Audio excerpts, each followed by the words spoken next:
காலத்திற்கு ஏற்ப அந்தந்த இடத்துல அவங்கவங்களுக்கான இடத்துல அவங்க அங்கே வசிப்பாங்க. உதாரணத்துக்கு சொல்லணும்னா 3 பிரிவுகளாக அந்த இடம் இருக்கும். 1 இருளான பகுதி, 2 இருளும் வெளிச்சமும் கலந்த பகுதி, 3 நல்ல வெளிச்சம் நிறைந்த பகுதி.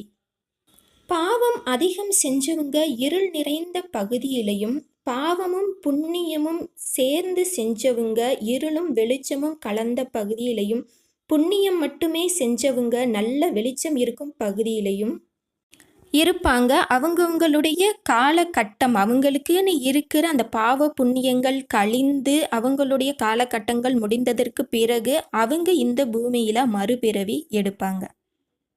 அதுவரை அதாவது அந்த மேல் உலகத்தில் அவங்க ஆத்மா இருக்கிற வரைக்கும் அவங்கள சந்தித்து அவங்க கிட்ட பேச முடியும். மேலும் பல தகவல்கள் தொடரும்.